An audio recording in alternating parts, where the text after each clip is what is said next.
दिनों तक तलाश करने के बाद समंदर में पनडुब्बी का मलबा मिला।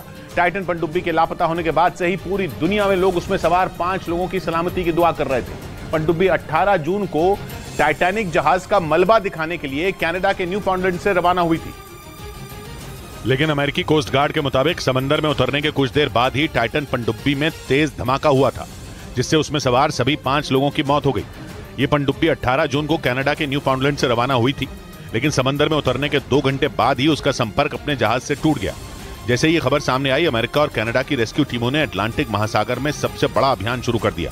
बाद में ब्रिटेन और फ्रांस की नौसेना भी इस अभियान से जुड़ गई, लेकिन 5 दिनों तक समंदर में चप्पे चप्पे की तलाशी के बाद उन्हें टाइटन पनडुब्बी का मलबा टाइटैनिक जहाज के मलबे के नजदीक मिला।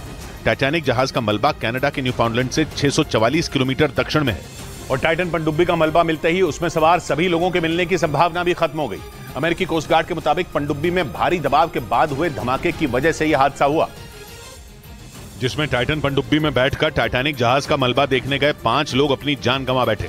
रेस्क्यू ऑपरेशन को खत्म करने के बाद अमेरिकी कोस्ट गार्ड के अधिकारियों ने इस हादसे में मारे गए सभी लोगों को श्रद्धांजलि दी। I offer my deepest condolences to the families. Titan पनडुब्बी में 5 लोग सवार थे, जिनमें ब्रिटेन के कारोबारी हैमिश हार्डिंग भी थे, जो एयरक्राफ्ट कंपनी एक्शन एविएशन के चेयरमैन थे। उनके साथ पाकिस्तान के सबसे अमीर कारोबारी शहजादा दाऊद और उनके बेटे सुलेमान भी इस पनडुब्बी में सवार थे। इनके अलावा फ्रांस की नौसेना के अधिकारी पॉल हेनरी और टाइटन पनडुब्बी बनाने वाली कंपनी ओशन गेट के सीईओ स्टॉकटन रश भी इसमें मौजूद थे। उधर अमेरिकी कोस्ट गार्ड का दावा है कि अटलांटिक महासागर में टाइटन पनडुब्बी का मलबा ढूंढने में रिमोट से चलने वाली मशीन ओडिसियस 6K ने बड़ी भूमिका निभाई। दावा है कि इस पनडुब्बी की तलाश में अटलांटिक महासागर का हजारों किलोमीटर का इलाका छान मारा गया और इसके लिए दुनिया भर से कई जहाजों को भी लगाया गया। लेकिन 5 दिनों तक चले इस तलाशी अभियान के बाद टाइटन पनडुब्बी के मलबे को ढूंढने में रिमोट से चलने वाली ओडिसियस 6K मशीन की सबसे बड़ी भूमिका रही।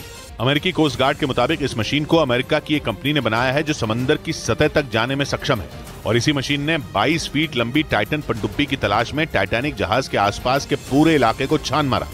दावा है कि काफी तलाशी के बाद ओडिसियस 6K मशीन को टाइटैनिक जहाज के नजदीक ही टाइटन पनडुब्बी का मलबा मिला। इस बीच अमेरिकी नौसेना ने दावा किया कि उसके खुफिया हथियार ने टाइटन पनडुब्बी में हुए धमाके की आवाज सबसे पहले सुनी थी।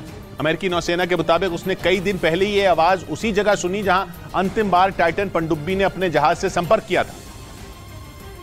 और इसके लिए अमेरिकी नौसेना ने एक ऐसे खुफिया उपकरण का इस्तेमाल किया जो समंदर की गहराइयों में किसी भी आवाज को आसानी से सुन सकता है। दावा है कि 18 जून यानी जिस दिन टाइटन पनडुब्बी 5 लोगों को लेकर टाइटैनिक जहाज का मलबा दिखाने के लिए रवाना हुई थी, उसी दिन अमेरिकी नौसेना ने अटलांटिक महासागर में धमाके की आवाज सुनी थी। लेकिन खबर है कि वो बिना सबूत किसी नतीजे पर पहुंचना नहीं चाहती थी। इसी वजह से अमेरिकी नौसेना ने ये बात छिपा कर रखी। मीडिया रिपोर्ट के मुताबिक अमेरिकी नौसेना ने जिस खुफिया उपकरण से धमाके की आवाज सुनी थी, उसका इस्तेमाल दुश्मन की पनडुब्बियों पर नजर रखने के लिए किया जाता है।